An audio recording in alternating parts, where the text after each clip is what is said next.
ګرانو کتونکو السلام علیکم.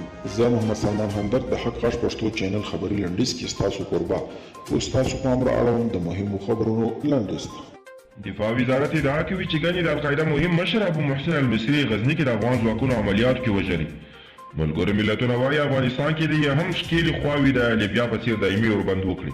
د ملګرو ملتونو عمومي منشي انټوني ګوتریش په نیویارک کې په یوه خبري غونډه کې د خبرو پر مهال ویلي چې دغه سازمان په لیبیا کې د ښکېلو لورو ترمنځ د وروستۍ دایمي اوربند هرکلی کوي.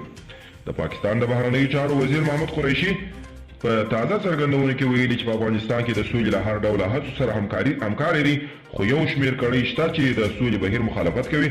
نوموړي د دغه کړۍ نوم نه دی یاد کړی، خو په خبره یې دا کړۍ هڅه کوي د افغانستان د سولې پروسه ناکامه شي. د امریکا ولسمشریز ټاکنو دوه مخکښ نمایندان هر یو خپلې بریا خبره کوي.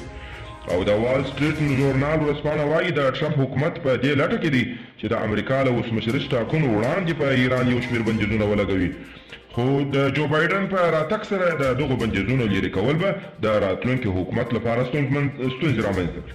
دغه ورځپاڼه لیکي بایډن په ځینو ایالتونو کې له ولسمشر ټرمپ وروسته دی. د امریکا چارواکي له دې ویره لري چې د دیموکراتانو د ګوند نوماند له بریا وروسته به په ایران فشارونه د یوې هستوي امنیتي هوکړې لپاره اړین وي چې بدلون وکړي.